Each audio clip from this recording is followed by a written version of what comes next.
today we have Wes Beeler, who is our, now correct me if I'm wrong, Wes, you're the 2D lab coordinator. Is that correct? That is correct. All right. And you're also an adjunct professor at Northern Illinois. Anywhere else or?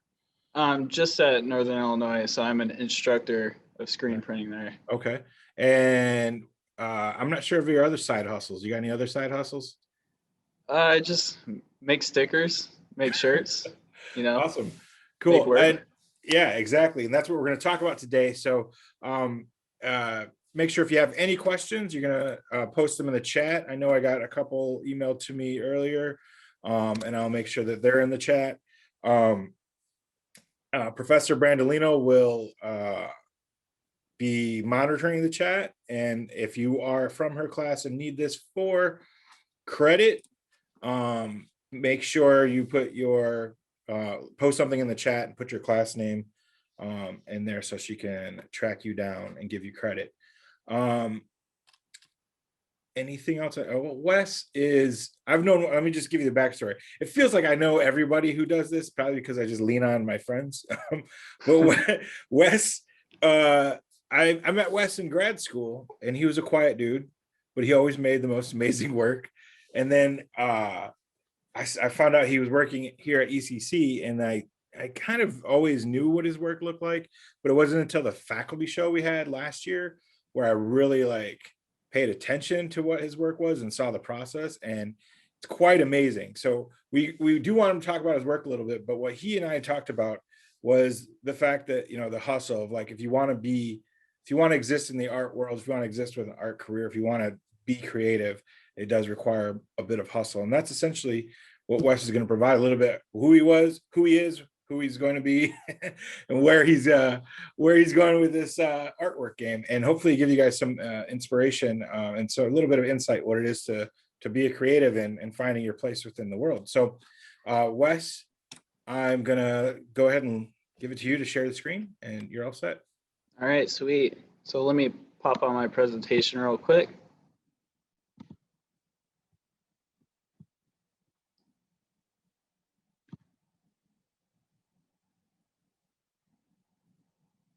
All right, so here's a little photo of me back in the day. 1998, I believe. I was around 10 years old, and I was super heavy into skateboarding. And you could just tell by our hairstyles, this is the 90s, right? You see the kind of split part on my buddy standing on the ladder. And I had the cool bangs coming out of the front with the shaved back or whatever. So this is me skating down a slide. Don't know where I'm going, right? Kind of ended up in the grass. It's kind of all downhill from there. But I like to start with this just to show kind of, where my influences came from in regards to the skateboarding world and how that kind of changed the way I created artwork. So let's skip to the next one real quick. So real early on, being a skateboarder, since the third grade, I would just kind of look at the different skateboard graphics, different companies. You would see these things posted on stickers, on skateboard decks, on t-shirts. And there was such a heavy kind of visual realm within skateboarding.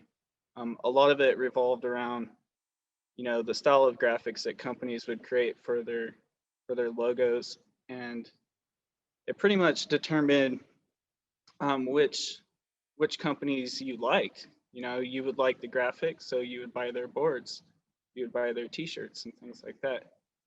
And up on the screen, I have a few stickers.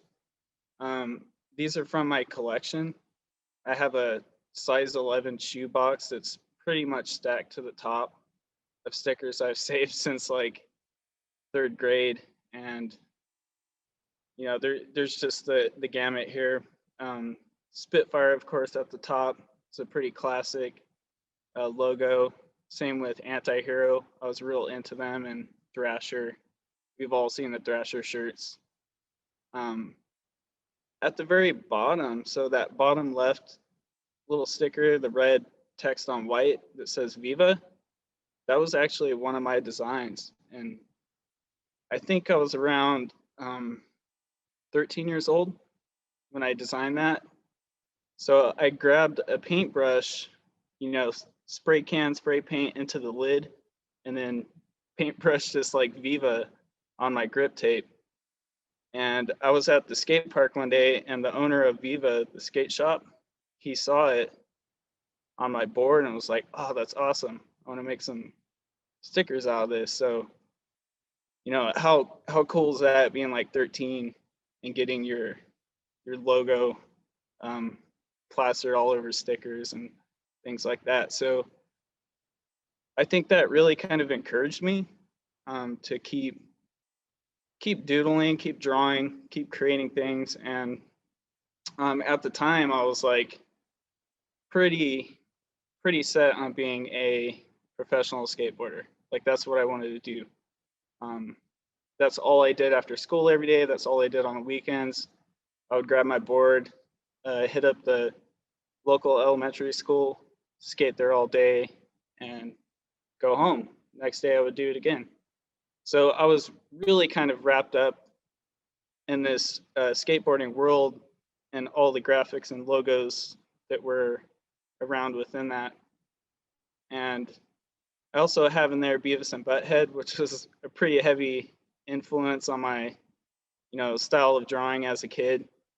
I would draw these dudes on my like homework, and then I would get the homework back, and teachers would write little notes like, "Don't draw on your homework." They'd be all mad about it. But that's what we do in class. We're bored, we doodle, we draw things for fun. So I was pretty heavy into that doodling scene. Just drawing on everything. I think at my mom's house back in California, I have another few shoe boxes just full of doodles on like class notes. One of these days I'll go grab them and kind of go through them, but there's some good stuff in there. So all throughout high school, I was a skateboarder, and that's pretty much where I spent most of my time. I did well enough in school to kind of get by, just as a fail safe, um, just in case this like pro skateboarder thing didn't pan out, which probably wasn't the best career choice at the time, but as a kid, that's what you want to do. So let's skip to my next slide. So this was me pretty much at the end of my high school career. So I was a senior at this point, and I was sponsored by that skate shop that used my image for the stickers that I showed earlier on. And we would go travel everywhere. We would go all over California, go up to Oregon. We would skate parks and, film and get photos taken of us. And this is one where I'm at a skate park in Selma, so Central Valley of California, which is where I'm from. It's kind of the fruit and nut basket of the United States. It's where all the almonds and pistachios and everything like that are grown. Pretty similar to the landscape out in the Midwest. So there was this weird similarity coming from California and then going to DeKalb, essentially, farm to farm. So everybody kind of has this idea of California as like the beach, the coast, all the cool stuff. But where I'm from, it was nothing like that. It was a dust bowl. It's the place where the air quality is equivalent to smoking 2 packs a day, cigarettes, just from the poor, like, there's no airflow because we're surrounded by mountains. So it traps all that air in there. And so didn't come from like the best place. And skateboarding was a good outlet for me to kind of, focus my time, spend my time on, and not get into trouble, which a lot of people around me did. So at the end of high school, it was kind of make or break time. It was either, go full on with the skateboarding thing or go to college, which was like the default. It's what your parents want you to do. It's what everybody around you wants you to do. And I was completely on the fence. I didn't know which way to go. So I kept both options open. So I kept skating. I went to school, and without having a plan, I just enrolled into business. So I don't know if you're all familiar with like business programs, but there's a ton of math involved. And I I failed like 3 math courses in high school and had to retake them in summer school. So I just I found out quick that it wasn't for me. Um, I enrolled into a printmaking class kind of on a whim. So I took the class as a placeholder. I wanted to get into painting. Painting was closed. I emailed the instructors and they're like, go away. And so I enrolled into printmaking, which in the course description, it said something about like old world printing, using stamps, and like fine art paper. And to me, it sounded like stamp collecting, which was like super boring. And I just enrolled into it anyways, just to hold my seat, um, fill my schedule up so I can get my financial aid. So I gave it about a week. I was like, let's see how this goes. And if it's fun, I'll stay in it. If it's not, I'll try to find different class to get into. So it turned out that the teacher had a whole bunch of like awesome t-shirts and stickers hung up like on the second day of class. And I was going around and just asking like how did they make these? And the teacher is like, oh, we can do that. We can print on t-shirts, we can print on stickers. And I'm like, this is pretty much the whole reason I got into the School of Business, right? I wanted to be an entrepreneur, have my own skate clothing line or skate shop. So I was like, this is it. It's all right here. I can do this on my own. Don't have to take math classes. And so I kind of just was like hooked instantly. So I learned that you can use screen printing to print on basically anything. You can print on t-shirts, even skateboard decks. That's how they used to be made. So I really kind of had that in the back of my head, like, eventually I'm going to jump into that. But first, I needed to learn, the process involved with printmaking. So I took all the classes that I needed to, kind of learned all the fundamentals. And then I started to develop my own artwork. At first, it was basically just, recreating an image that I thought was cool, like a howling wolf or something like that. And I began to think about my work beyond what I perceive and what I'm influenced by, and kind of roll with it. So this print right here, it's the very last print that I made in undergrad. And there's a whole bunch before this, but to be honest, they were pretty bad. So, I'm trying to keep those secret. Can't let them out. But this print, you can see the little dude in the boat. He's kind of looking a bit nervous, looking back from where he's coming from, and kind of flying off into the distance. And this print, I appropriated that skull and the wings of the paddles from my undergrad professor. So he had a print laying out one day, and I think I scanned it, and I stole these little pieces of his print, put them in mine, and it was kind of like this the symbolism of carrying the torch, um, taking what I've learned and seeing where I can go with it.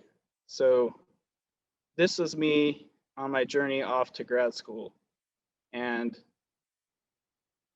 um, I pretty much did what this guy in the boat is doing.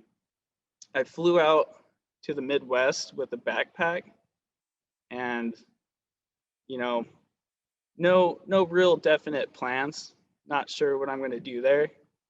I got accepted to a couple schools, and one was in Long Beach, and the other was Northern. So Northern Illinois and DeKalb. And being from California, there wasn't so many opportunities for me to go across, the country. It's really far out.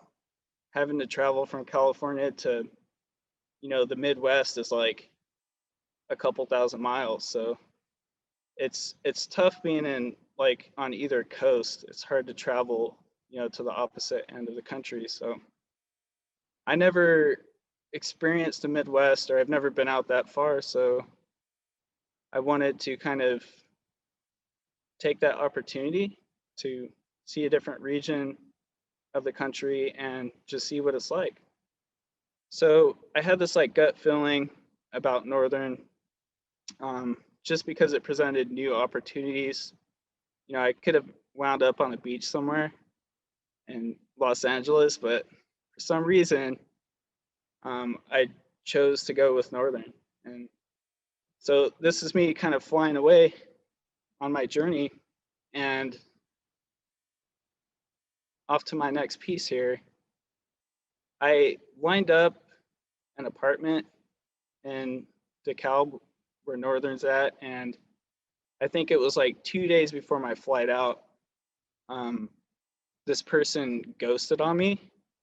They were like, didn't respond to any of my emails, my calls, my texts. I pretty much tried like every way to contact this person, and they just ghosted.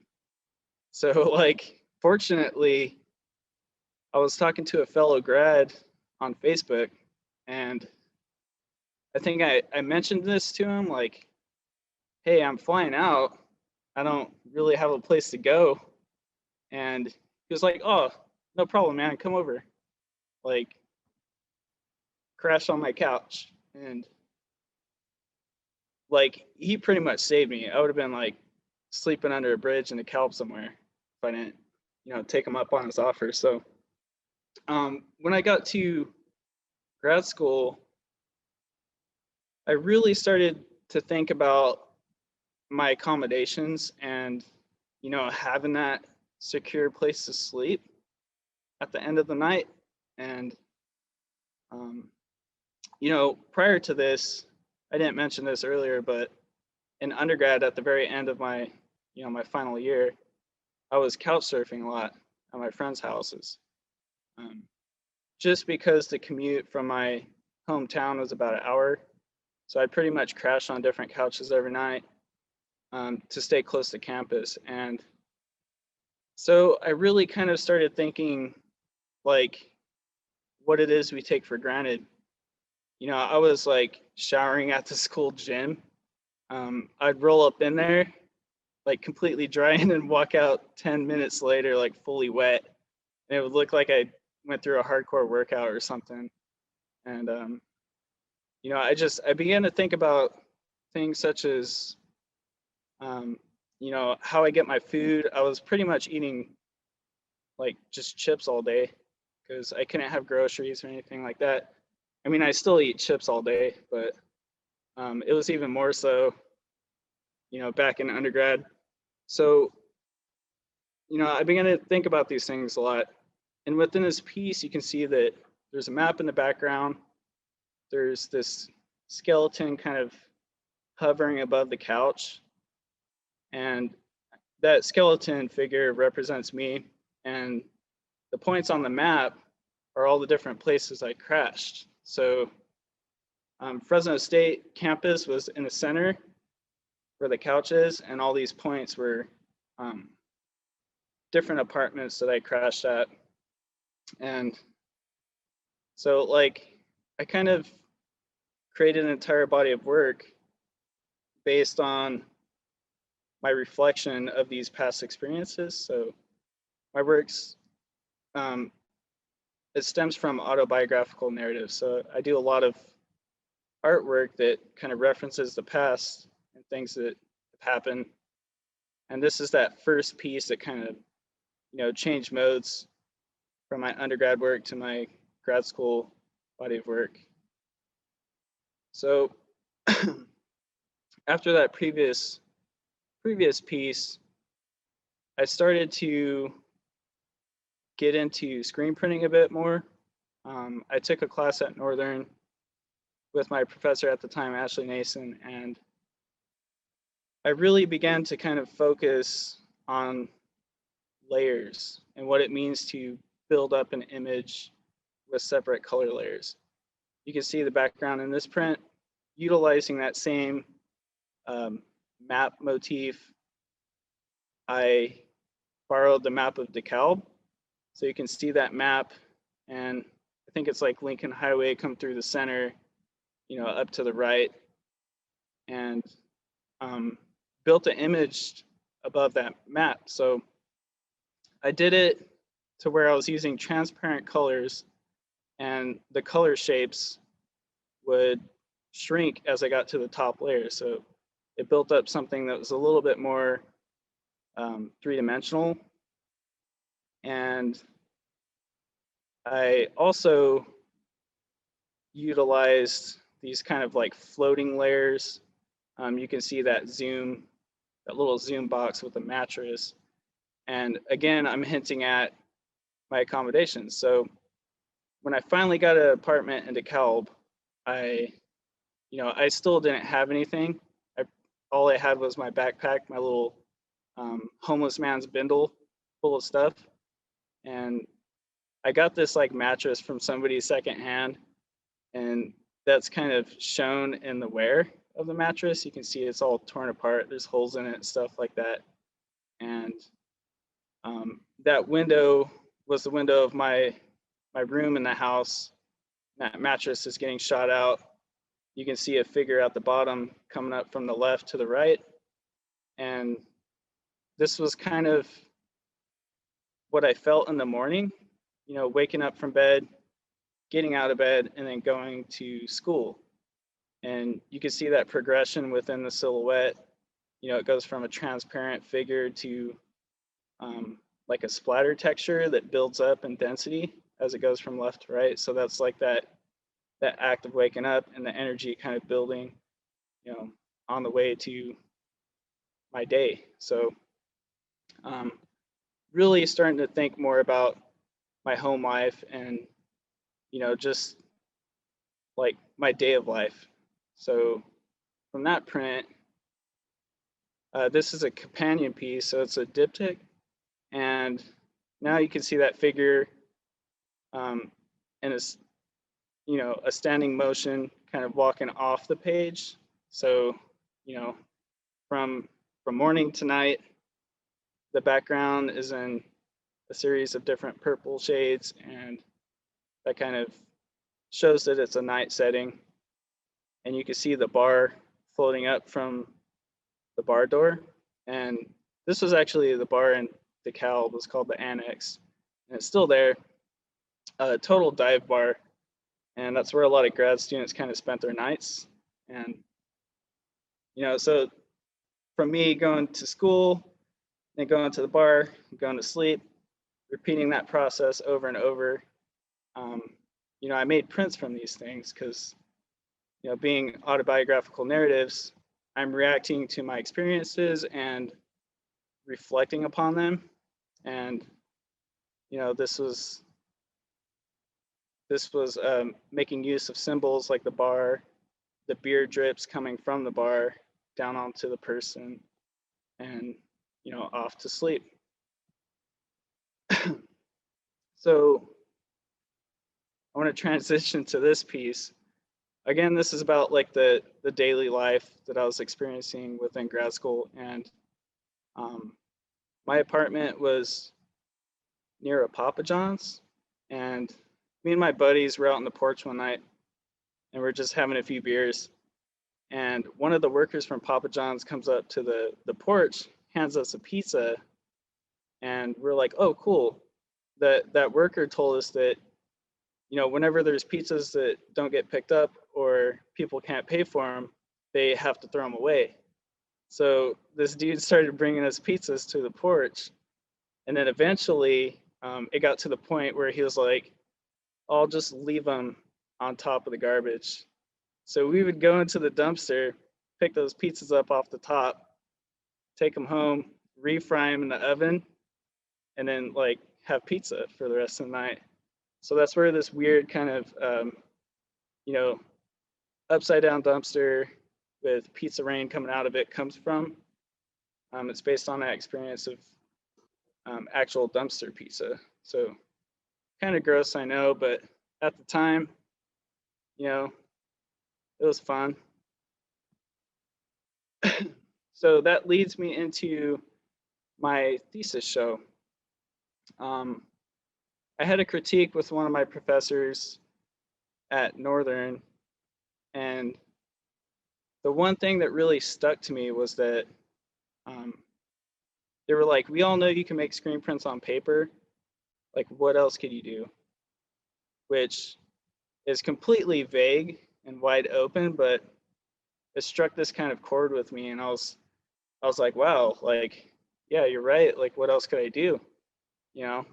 Um, this led into this project that was supposed to be like a big piece, 22 by 30-inch requirement. And at this time, I didn't really have a lot of money for, that fine art paper. So I found some cardboard, picked it out of the trash, and then screen printed onto it. And I made this like, so the mattress from that previous print, that mattress at the top, I screen printed that onto these tiles of cardboard and constructed this giant mattress out of cardboard, which has like a dual, symbolic meaning there. Cardboard, a place to rest for people that don't have a bed, don't have like a couch to crash on. So cardboard makes a nice padding. And I kind of rolled with that idea for my whole thesis show. I wanted to recreate one of my narratives on paper and bring it to life, you know, make it full scale, life size.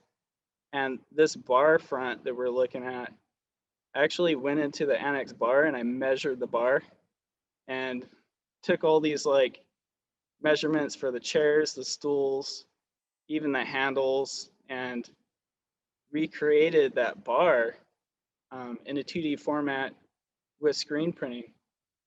And when it comes to printmaking, you're a bit limited or restricted by the equipment that you're using. So, you can only print as big as the press is, or as big as the table surface is, or as big as the screens or squeegees. So you kind of have to troubleshoot around those restrictions. And my solution was to print in panels and then reconfigure them, like puzzle piece them back together.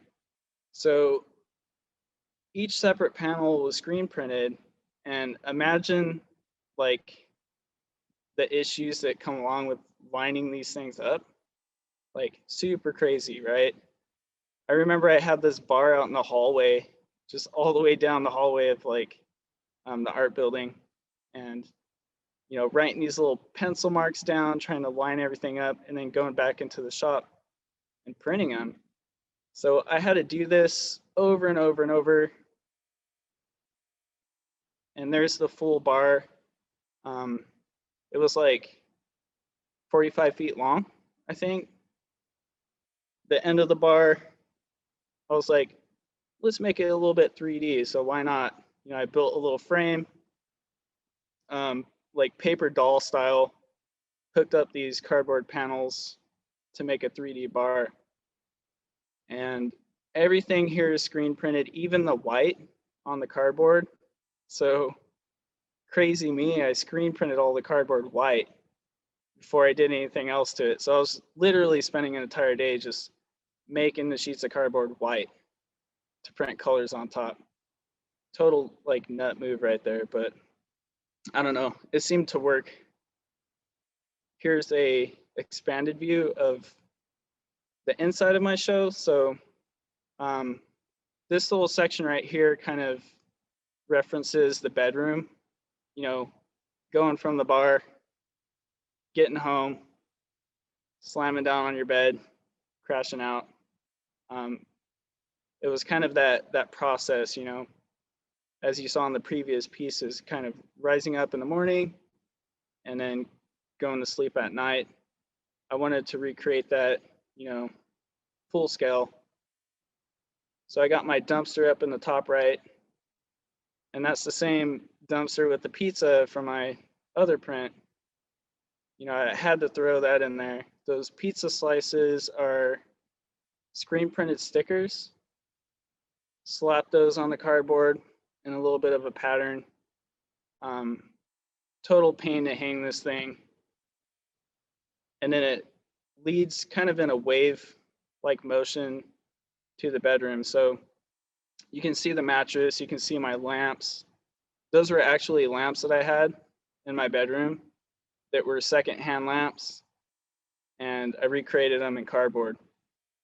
So Wes, can I interrupt you just with like we have a couple questions, Yeah, and I feel like this is like a good time for them. First of all, somebody had a question, and I'm gonna take it a step further. Isam asked, do you try and use materials that will last a good amount of time? And it seems like you don't. And I think No. like, does your use of materials that kind of don't have a long life speak to sort of like the impermanence of your, like kind of like your Rolling Stone, like moving from place to place living when you were in grad school? So essentially the show was the bindle I was talking about.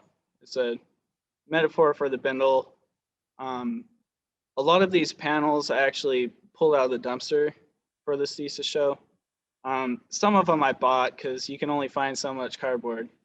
So I had to buy some of the panels fresh, but a lot of them I pulled out of dumpsters, and it was that idea of kind of not really having these permanent accommodations, not having, you know, I don't know, the things we build throughout our lives, we accumulate stuff, right?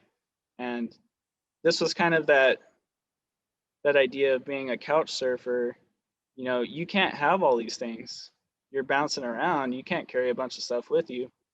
So I wanted this show to kind of be the bindle, you know, pull cardboard out, assemble it, and at the end of the day, it goes back into a pile of cardboard. Yeah, and it's great. It's one of my students said that she loves that it's made from mainly recycled materials. And Tracy also asked, and I have to ask, what did the notch marks on the mattress stand for? Sorry, Tracy asked. She had to ask. It being a used mattress, is that sort of what we? Yeah, it's what you assume. So it's exactly what you assume, Tracy. Crack me up. So crack me up, girl. And then other questions about the raindrops, like the use of drops. It seems to be like a reoccurring. Sometimes it's beer, sometimes it's sort of like this idea of like precipitation in terms of like pizza, beer, and like sort of how does that reoccur and why? So yeah, they function as different things. They stemmed from the pinpoints on the map, the Google map. Those in turn turned into these raindrops, and they have different functions throughout my work. So, you know, like the pizza, it's the I guess verb within my work. It's the action between different parts or different sections of the composition. So, you know, it's how it kind of ties everything together. It connects, you know, one part to the next. Did that answer the question? Or? Yeah, that's great. There's more questions, but I'll save them. These were kind of specific to this, but right. I'll save them for later. Thanks, Wes. So yeah, this was my thesis show, and this what, you know, my entirety of grad school kind of led up to. And when you're in grad school, you're kind of hit with this pressure, you know, like you have to come up with these monumental ideas, and you know, it really kind of gets driven in hard that your work has to have meaning and purpose and go somewhere. And so, you know, I've never been like political, or I've never been interested in making work about um, you know, movements that other people have experienced, unless it was something I experienced personally. And that's why with my work, it's mostly autobiographical, because that's what I know. You know, I can pretty much examine everything from every angle because I was there. I saw it, I felt it. And so those things kind of are real for me, and I can I can talk about these things, and you know, people can question me on them, but I know the answer for these pieces, I guess. So that's why I've always kind of been drawn to just working with what I know, working from my experiences, and I don't know, trying not to kind of um, get out of that realm where I'm not true to myself. So wrapping up grad school, you know, there's this huge kind of weight lifted off my shoulders, right? I didn't have to like worry about what my fellow students thought about my work. I didn't have to worry about professors. Um, it was kind of free reign after that. I was open. You know, I can make whatever I wanted. So it was pretty awesome. You know, I'm not gonna lie. When I got to the end of grad school, I was like, freedom. Like this is rad. So before I move on to previous works, I have a funny little story. I don't know if it's that funny, but this piece was created in response to my thesis show. So I deinstalled my thesis show. It was probably up for a day. That's it. So I spent months and months and months. Um, I was installing it up until the opening. People were walking in, and I was still putting things on the wall. Um, and so it was up just for that night, and then went straight to the garbage. Right, took it all down, stacked it up. Um, well, not actually to the garbage, but I mean metaphorically, it went to the garbage. It was like done. You know, it was over. So I took it all down, and I stored all the panels in my basement. They were down there for a few months, and it got to the point where I had to move out of my apartment, and the landlord was like, "Oh, there's a lot of trash in the basement there that you're gonna have to get rid of." And I'm like, "That's my thesis show." Um, so I went down there one day to move it all, and it was dark and stormy. It was real like humid in there, super creepy kind of vibe. Something when I went up to the cardboard, something hit my leg, and I looked down, I didn't see anything, so I was like, oh, it's probably just a piece of cardboard sticking out. Went back over, started moving the cardboard again. Something hit my leg, and this time I jumped like 3 feet. And when I looked down, it was a snake with its mouth wide open. There was fangs, you know, it was ready to bite. And what I didn't realize at the time is that stacks of cardboard are like honey to snakes, right? They can nestle up in them, kind of, you know, do their thing and just chill, nice and cool. I realized that there was about 12 snakes stuck to my thesis show. There's some kind of poetry in this, Wes. I got to be honest. Like, I don't exactly know what. I got to think about it, but like, there's something there. Yeah. I don't know. So I used carpet tape to assemble my pieces, and carpet tape's real sticky. It's double-sided. So there's carpet tape all over the cardboard, and these snakes were stuck, fully stuck. Some of them intertwined, you know, wrapped up, knotted up, and it was a nightmare. You know, some of them were dead, and ones that weren't dead, they were gonna die, and I didn't know what to do. So here I am in my basement on this like stormy night. There's a bunch of snakes stuck, to my cardboard bindle, and I had to move this stuff. I had to get it out. So, you know, in the piece in front of you, you can see there's the headless snakes dropping from the window. So that was kind of the result of that experience. Falling down into the box, in the basement. After it was all said and done, I went down and I was looking in the basement. There was this little basement window, and you could see a trail of slime coming down the wall. It's where the snakes came down into the basement. And that's kind of where the motion of the snakes falling down, creeping against the wall into the box. Basement romance. So you can see how, I use these experiences to kind of vaguely offer them to the audience. I don't hit you over the head where you know exactly what this means, right? But when I tell a story, you can be like, oh, that makes complete sense. And one thing about my work is like I try to keep it vague enough to where people can create their own narrative for what's happening inside the piece. But at the same time, I can specifically point out things that make sense according to my experience. And so again, using that figure kind of in that downward motion, the figures are green, which snakes are usually associated with the color green, right? And that it determined my use of colors within this piece. Same thing with the decal map. That's my same window from the accommodating thoughts, left to remember piece. And just kind of progressing or evolving my aesthetic, slowly letting it occur naturally, building upon previous moves that I made in works that came before it. And so I'm allowing this style to kind of progress on its own, changing up the symbolism and metaphor within to fit the new narratives that I'm working with. Any questions about that piece so far, or that story? A question that's maybe now's a good time to answer it because it kind of ties in. Sean asked about your interest in, you use a lot of maps as your background, and do you have an interest in like, is there like a background in cartography, or are you super interested in maps, and sort of how do you see your links to the imagery of maps and what they mean factor into your work? Right. So this was like my map era, my map period within my work.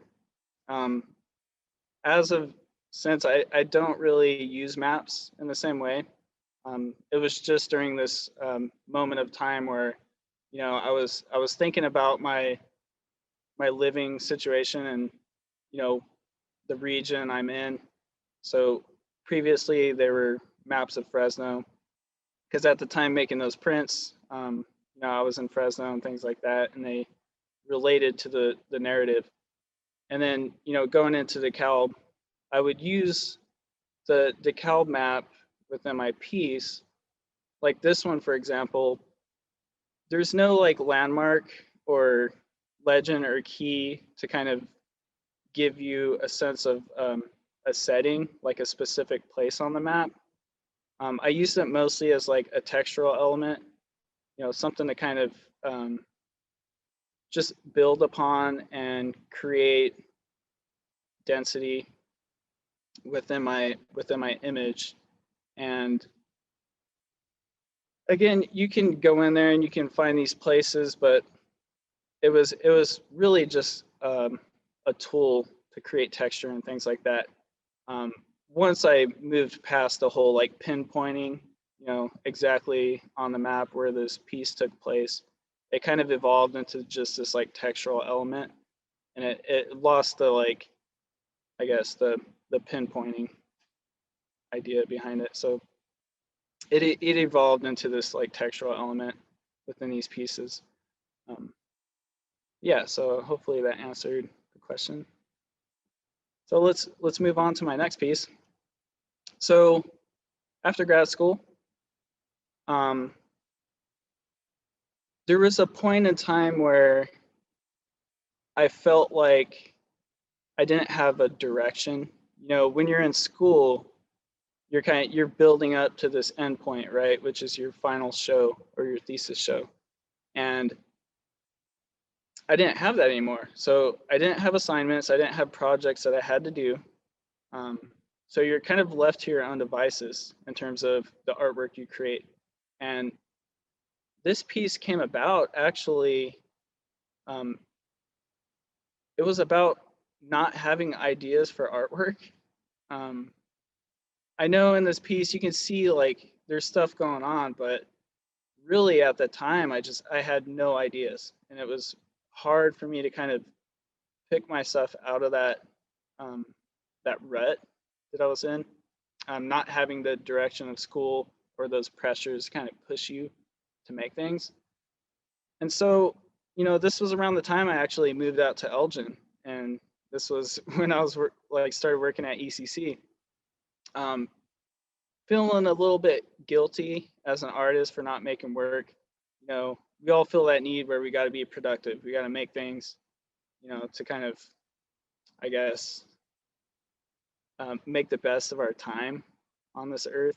So, you know, I felt real bad about not making things, and um, an opportunity came up where I was invited to a portfolio exchange with different artists.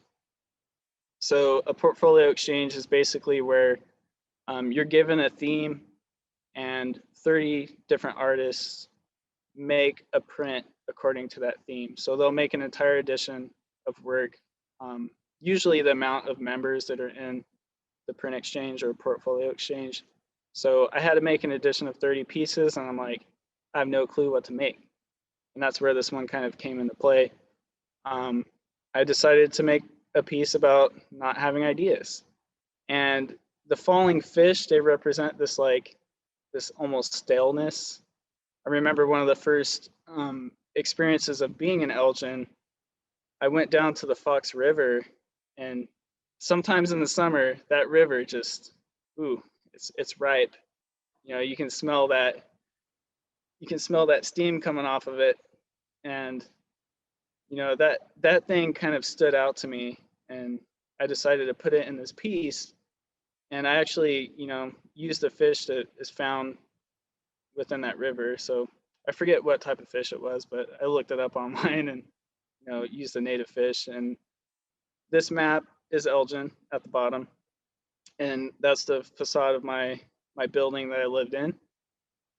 The top portion was the inside of my living room. So the window, that weird kind of attic ceiling in there, and then again you have me kind of falling down, face down, you know, showing that I was just kind of going through the motions, you know, trying to figure out what I'm doing.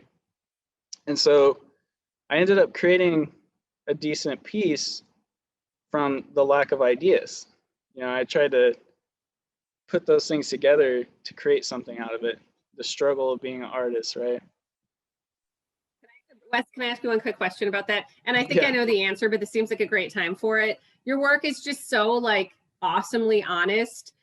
Somebody asked, did you ever make a work of art that you never shared with anyone and you wouldn't? Like something that was either too personal. I mean, maybe not something you hated that you made, but like something that you just felt was like.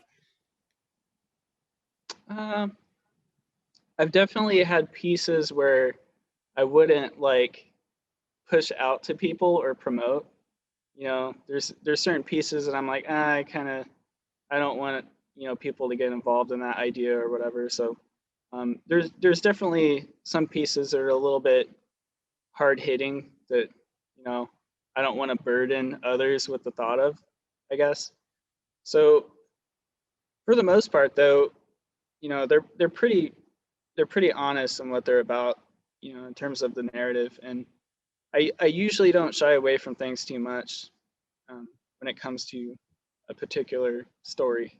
So this was like the perfect example of that, because you're like, I don't know what the hell I'm going to do, and this is what the piece is going to be about. So it was perfect. So thank you. Sorry, go ahead. Well, I was actually going to interrupt too. We got about 10 minutes left, but there's one question I saw with Aldo had said, how do you stay motivated and consistent when facing such roadblocks on your journey? I use those roadblocks within my work. I use them within my narratives. So let me try to kind of, man, I got so many more slides. I took too long with the intro and things like that. But let's just filter through these and I'll briefly speak about them. This piece, Casual Conversation, is about communication breakdown.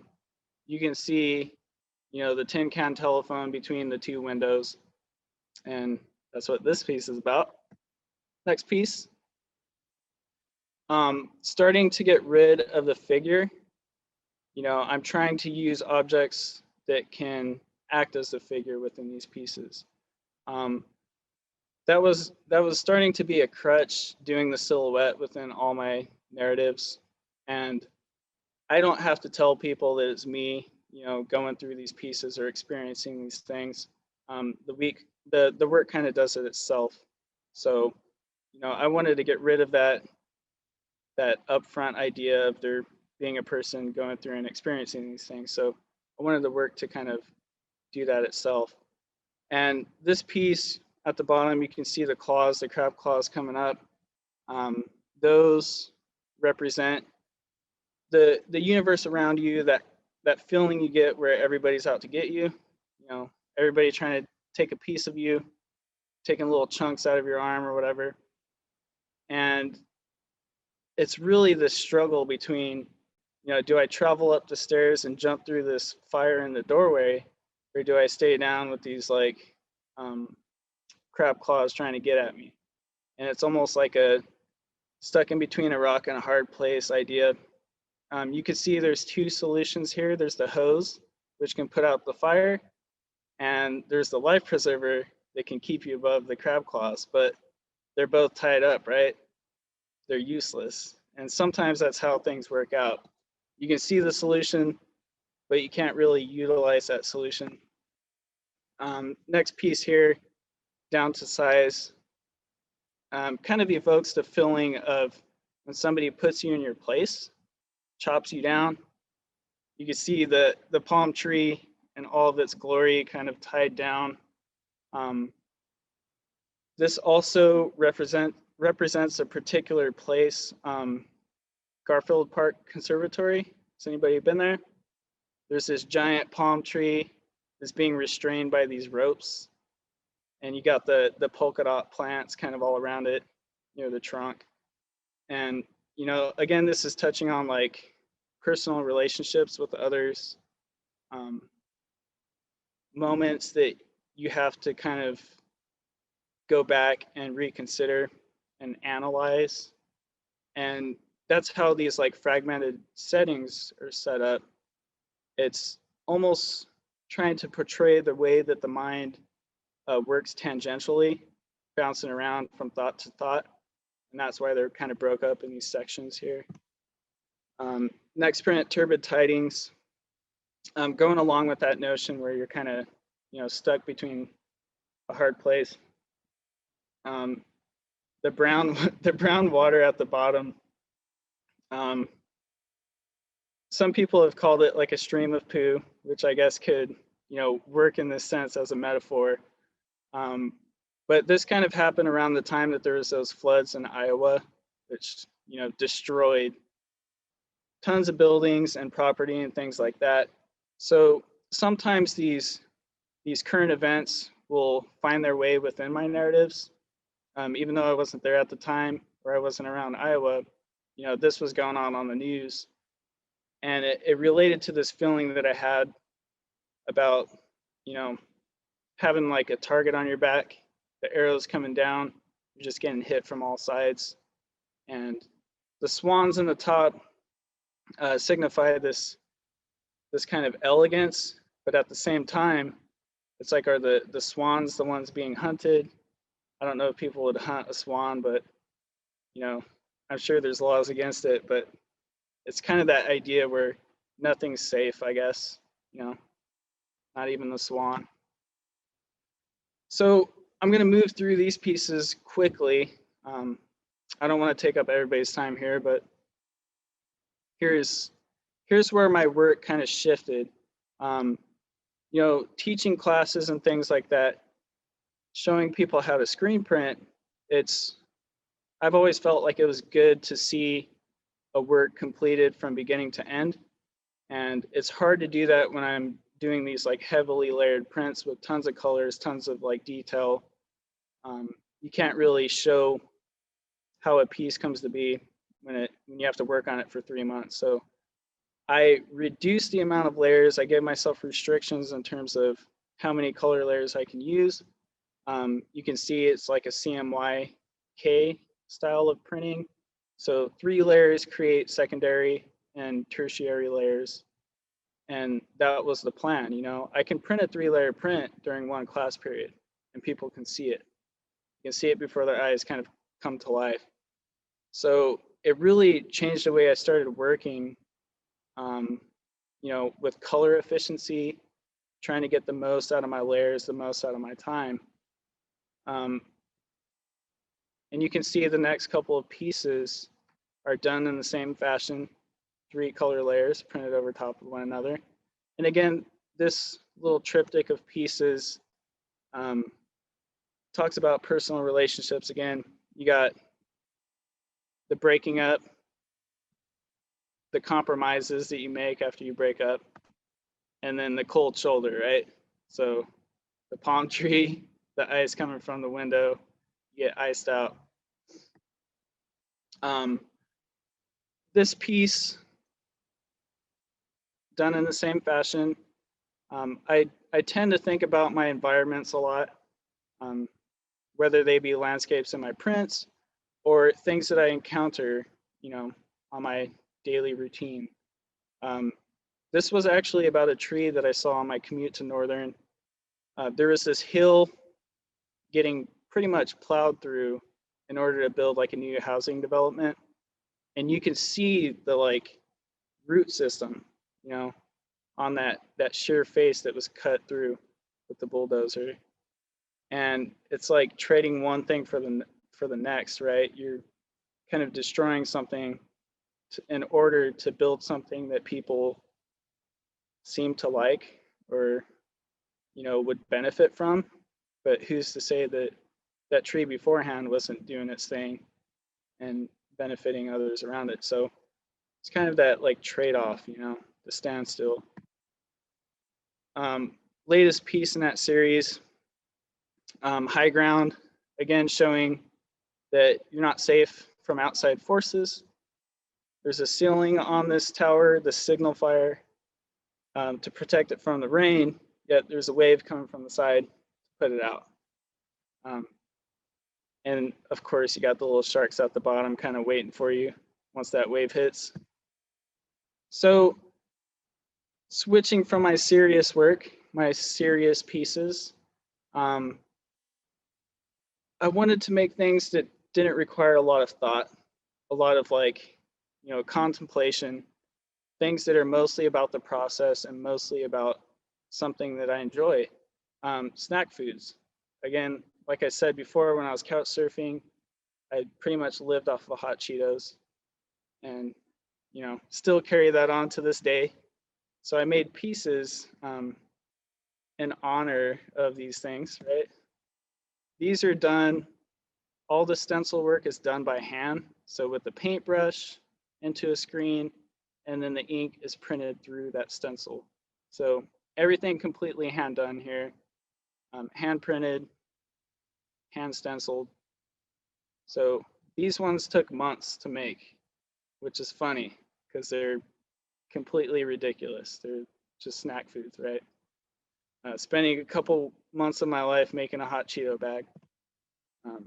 But yeah, I really enjoyed these pieces because they allowed me to focus more on the process, the technique, and not get hung up on concept, right? And I only did 5 here because they keep coming out with flaming hot chips.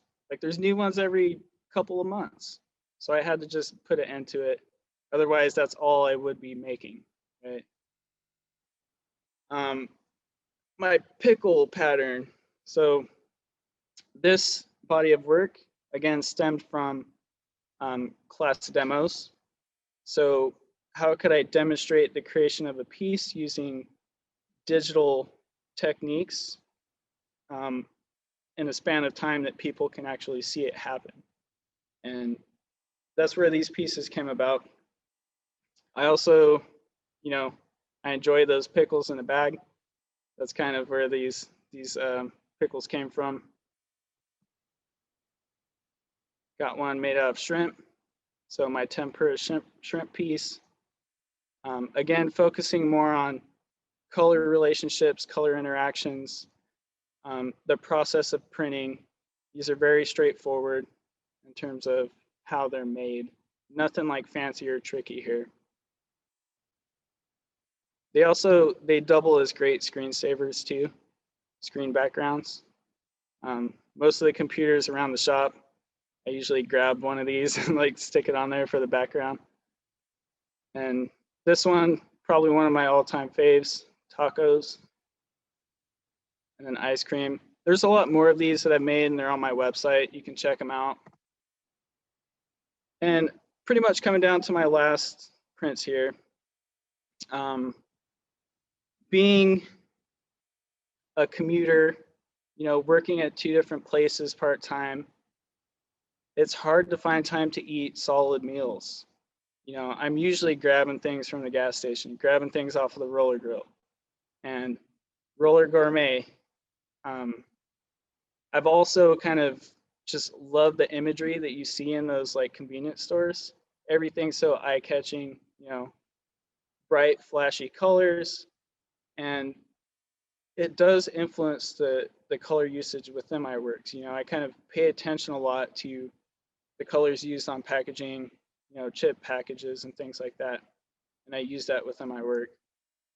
I also have that little that nod to the Beavis and Butthead there with the little around the text, the snacks, that little jagged kind of star shape.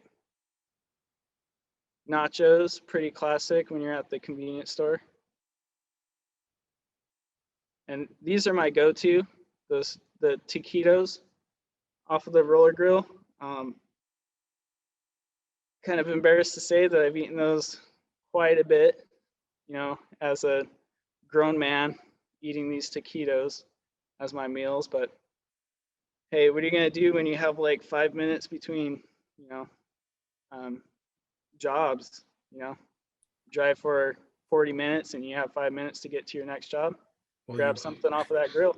You give them great honor in this role here. We're going to start to wrap things up with questions, and unless you have anything else you need for us to No, that we've made it to my last piece, I think, that cool. I have in my well let me I want to steal the screen sharing real quick. Yep. And I just want to let everybody see your website. It's wesbeeler.com. Super amazing design for that website. It's everything that an artist wants to see in terms of color pop and just being fun. Click on that, yeah, down below. I just want to see, like, those look so I can't do it. Delicious. Yes. I can't do it. No, I can. Oh, no. But yeah, this is great to see all these here. And this is a good resource for our students to know that, if they take any of the 2D classes, that you'll be there to help them. And you have this level of skill and expertise. I think that's awesome. And so what, Amy, do we have a couple more questions down there? Or can you see any or no? No, let's get some questions going.